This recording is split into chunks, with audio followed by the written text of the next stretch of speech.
A Heavenly Vista, The Pilgrimage of Louis G. Gregory.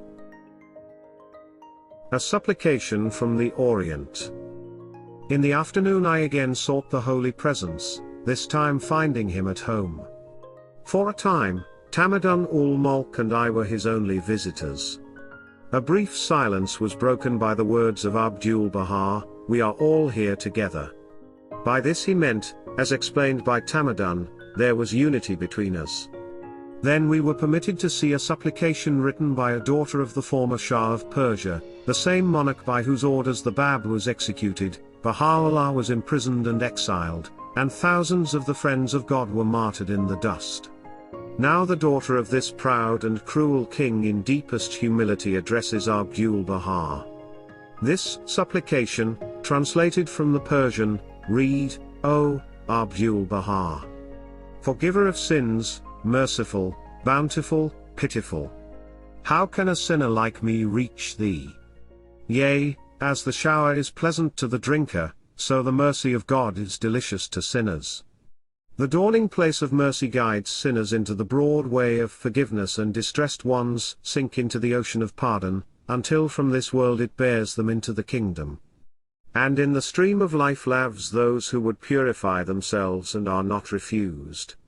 Thus with merciful hands thou hast taken hold of this unworthy maidservant, and in this worldly state hast bestowed upon her the bounty of God. Thou art the merciful through all, and through all the forgiver of sins. It is best for a servant to confess his sins to God, otherwise no one can do his will. So in these few days of life, take thou this unworthy maidservant under the shadow of thy bounty according to the will of God, and bestow thou upon me permission to come and visit the threshold of thy palace, which, through the merciful, is my utmost desire. The servant of thy blessed gate, Taj el-Tatana. This name signifies crown of the kingship of the country. Intermarriage. Abdu'l-Baha asked, are the colored and white believers entirely united? Referring to the friends, I answered that there was not entire unity, but that there were earnest souls of both races who desired closer unity and hoped that he would point out to them the means of attaining it. He said, the best means is to accept this cause. All differences must fade among believers. In the present antagonism there is great danger to both races.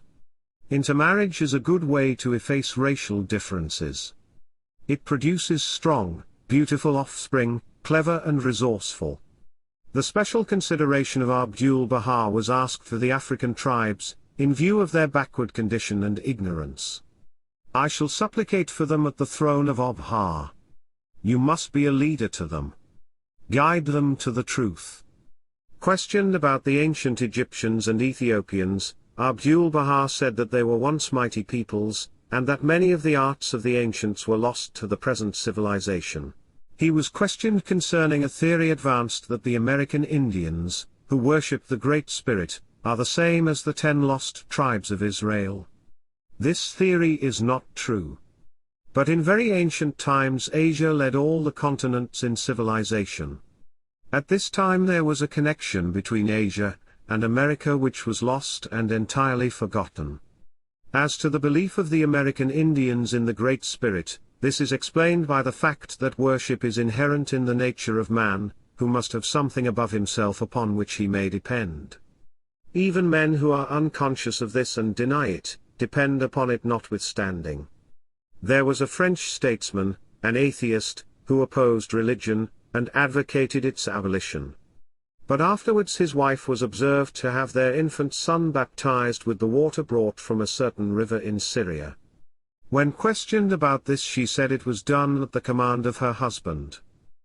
Abdu'l-Baha suggested that Tablets and I should go for a walk. Afterwards we decided to go to Alexandria, where we were soon joined by Noruddin Zain and Mr. Meakin. In this gathering I became conscious of the reality of Abdu'l-Baha as I said the greatest name. The next day it became known to us that Abdu'l-Baha knew how we had been occupied in passing the time. In the evening, after our late Oriental dinner, some time was passed with Kayum Makam and his sick brother, Tamadun ul Mulk and other Persians. All present were in the best of humor, the invalid included. I could not forbear to express to these gentlemen the admiration felt for their noble qualities of mind and heart. At the same time feeling that the courtesies extended me were out of proportion to my station, I advised them of my own humble rank among Americans. They acknowledged the compliment paid them with evident satisfaction. But as Tamadun began to translate the latter part of my remark, he was interrupted with vigorous shakes of the head and deprecatory gestures. He paused and said, "They will not let me tell them that." Then in his quiet, gentle way, he said, "The qualities valued in the cause of God are love, reconciliation, harmony, and peace, not worldly power. We value and love you because of these qualities." April 12. Today I was called to the Holy Presence. Coming to my hotel, Tamadun ul-Mulk said, "The Master wants you." How impressive were these simple words. Among many of the friends in Europe and the Orient, Abdu'l-Baha is known by this title. Its meaning is that of teacher. But he has donned the mantle of servitude and has earnestly requested that he be known as Abdu'l-Baha, or the servant of God. This question was asked. In the Old Testament several of the prophets are mentioned as having lived long periods, as Methuselah, 969 years. Does not this refer to their cycles as manifestations? Yes, it means that the dominion of their laws and ordinances covered such periods. The allotted span of human life does not vary from age to age.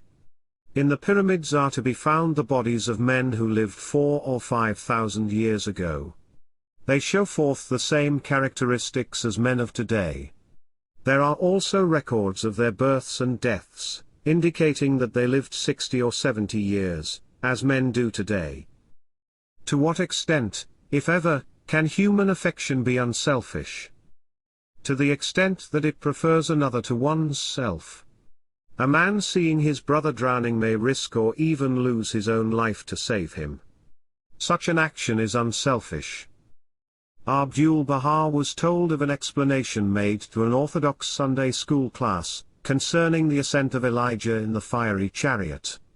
This was, in effect, that Elijah in the fiery chariot was a vision which Elisha had at the moment of the death of Elijah. Abdu'l-Baha approved of this explanation, saying in English, "Very nice." Abdu'l-Baha said, "I give you good news, the cause of God will spread in the city of Washington." Although busy dictating tablets, Abdu'l-Baha invited me to speak and ask questions. I was filled with a sense of unworthiness. He called my attention to a tablet being revealed to 30 Persians. Sometimes, he remarked, one tablet was revealed to 100 Persians, while many individual tablets were sent to Americans. My own thought about this was that perhaps it was done upon the principle that the sick need most the physician. For the Persian friends are known to be in the greatest love and unity. The fruits of love and unity, especially with the appearance of Abdu'l-Baha, are manifest to a greater and greater degree in America.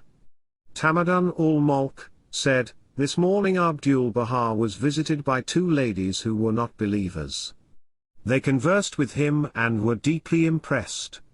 Before departing, they offered to place some gold upon the table, to be used for the poor. He told them that it would be better for them to go among the poor and in person distribute the gold. A very extraordinary man." They said in parting. Abdu'l-Baha was asked if, in view of the difficulties in the way of interracial unity for all meetings, the colored friends should organize separately to observe the 19-day unity meetings. The colored people must attend all the unity meetings. There must be no distinctions. All are equal. If you have any influence to get the races to intermarry, it will be very valuable. Such unions will beget very strong and beautiful children. If you wish, I will reveal a tablet in regard to the wiping out of racial differences. This was not the first time he had spoken of this matter, and with emphasis. I thanked him. Soon after this he went out upon the veranda, where Tamadun ul-Mulk and I followed. He walked back and forth in silence, while we stood, awaiting his bidding. After a short time all returned to his reception room, where we again waited in silence. Soon Abdu'l-Baha arose, saying sorrowfully that he was very weary. He shook hands with us and retired. My desire to know the supreme wisdom in handling a very difficult situation in America had involved a question which made Abdu'l-Baha very sorrowful. This sadness of Abdu'l-Baha was keenly felt by Tamadun-ul-Mulk and myself. For although the expressive and beautiful face of Abdu'l-Baha was nearly always joyful during my stay at Ramleh, here was a glimpse of him who carries the burden of the world. Like one of old, how truly must such an one be a man of sorrows and acquainted with grief.